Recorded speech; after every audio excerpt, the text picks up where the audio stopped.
Buenos días, profesor. Nosotros vamos a presentar nuestra exposición de nuestro tema que ya teníamos, la relación de Poisson. El libro por motivos de la enfermedad que estamos pasando no puede presentarse, pero él nos ayudó bastante a hacer las diapositivas. Y en el que está conformado por Jiménez Solís, Cruz Benítez Michelanaí y Durán Martínez Escarel. Pasaremos a continuación y mi compañera Michelle empezará.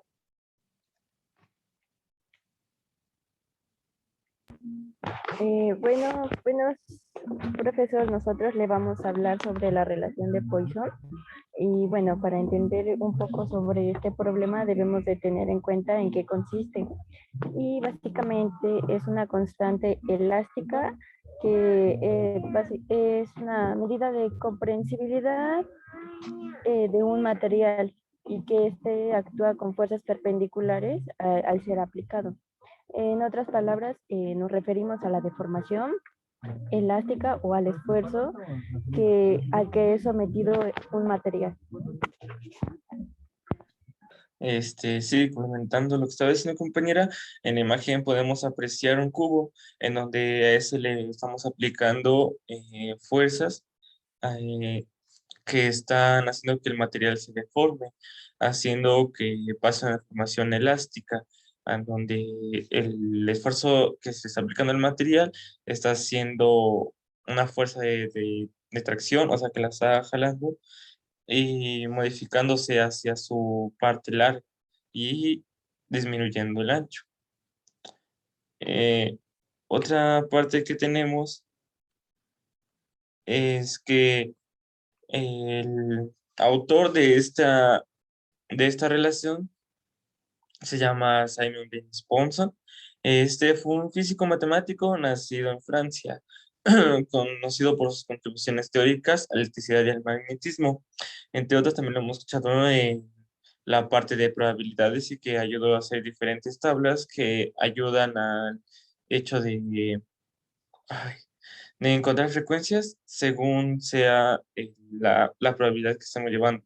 Pero en la parte de la mecánica, él se interesó bastante por esta parte de la elasticidad y empezó a estudiar el teorema de Hooke, el cual también nos había dicho que este teorema también ve la parte de elasticidad y la parte de compresión de un material.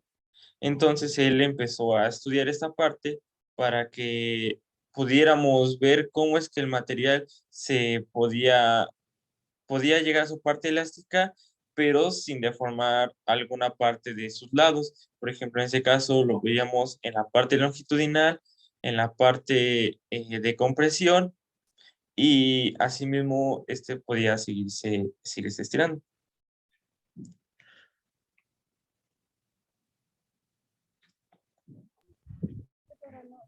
Bueno, en la siguiente diapositiva nos hace la pregunta de a qué se refiere esta relación. Y bueno, la relación nos hace referencia a la deformación, ya sea esta al expandirse o al contraerse, tensión o compresión en un material donde las fuerzas actúan perpendicularmente y hay dos deformaciones, en este caso sería una axial y una transversal.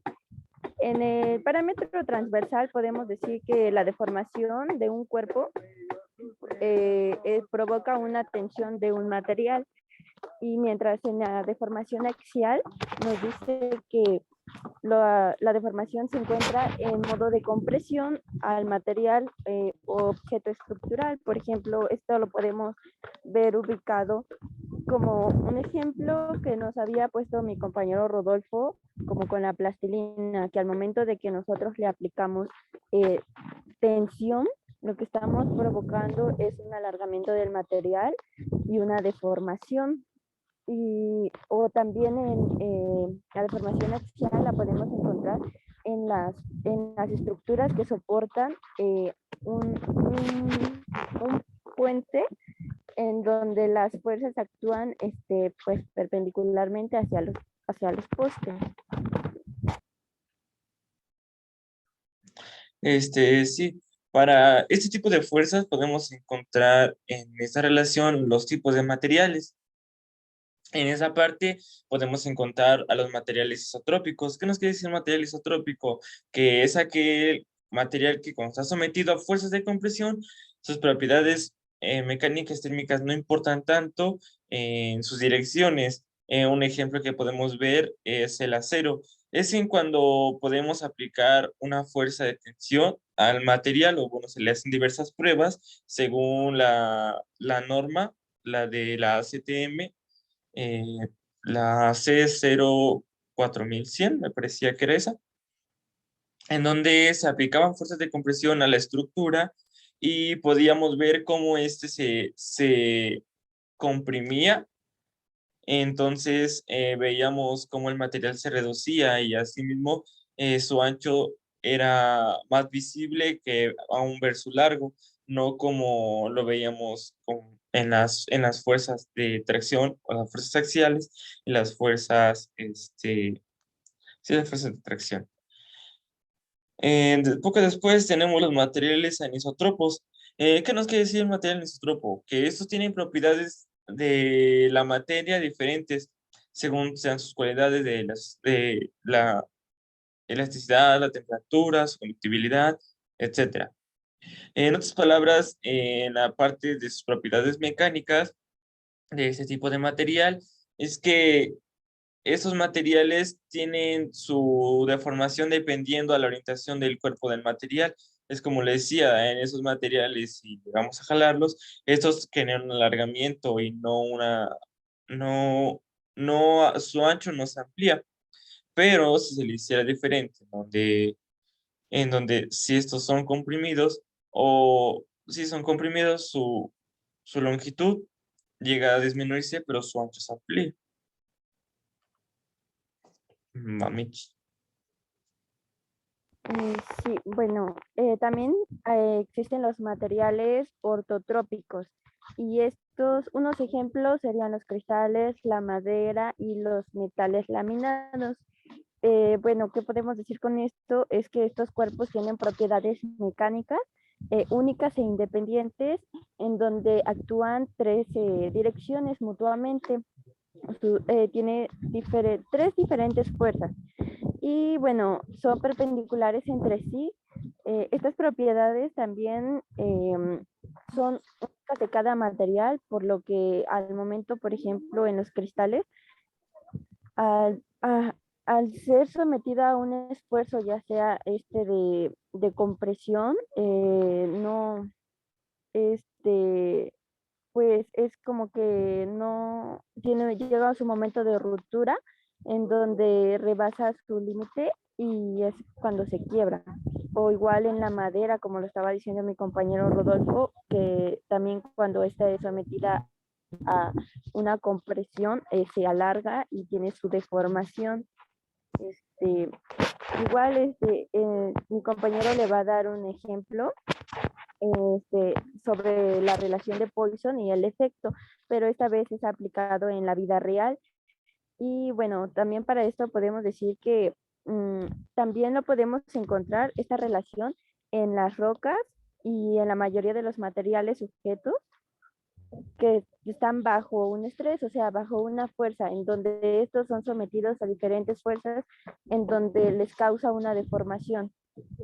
Igual mi compañero en un momento les va a explicar un poco sobre el ejemplo que los vemos en la vida diaria. Sí. El ejemplo que veíamos era el de los automóviles. En algún tiempo vimos cómo cuando la parte mecánica o del motor no se le aplicaba aceite lubricante y cuando el metal de- del motor no lo tenía, llegaba a calentarse y aplicar ay, bueno, hacer que el objeto respecto a que ya estaba muy caliente se dilatara.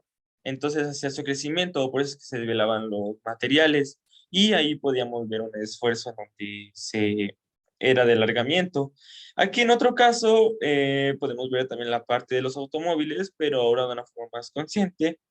Es que cuando tenemos una manguera de goma, por ejemplo, una manguera de un refrigerante, de un tubo metal, le aplicamos una fuerza de tensión, esta llega a estirarse, a hacer que se tire demasiado y el diámetro de la manguera se contraiga.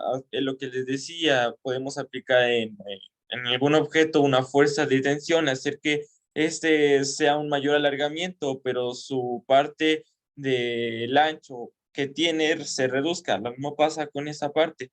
En la parte de la figura podemos ver cómo es que aquí se genera un esfuerzo de alargamiento, pero en la parte ancha disminuye. Lo mismo pasaría de la otra parte contraria. Si aplicamos un esfuerzo de compresión, la parte ancha se haría más grande y la parte longitudinal, la parte larga, se haría aún más corta. Y tenemos una pequeña fórmula que nos hace referencia a al coeficiente de Poisson o relación de Poisson, que era el esfuerzo transversal sobre el esfuerzo axial, pero lo ponemos en negativo. ¿Por qué se ponía en negativo? Bueno, porque se hace una reducción.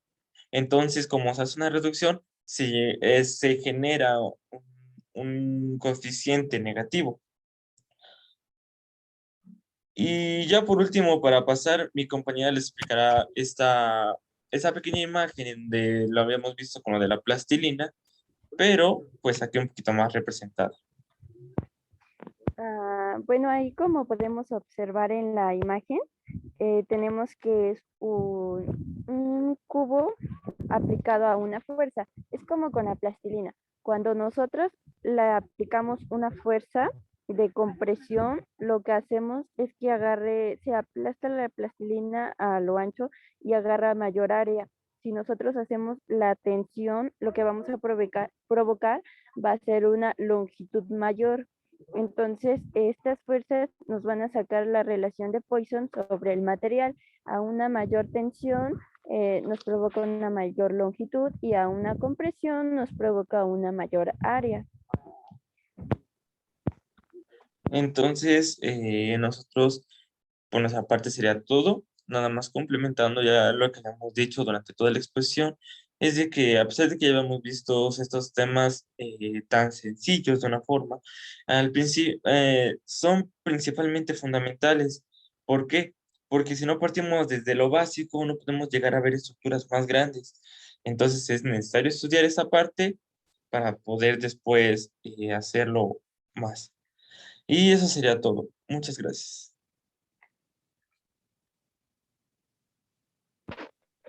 Perdón, no sabía qué Espera, decir. espera, espera, espera, espera.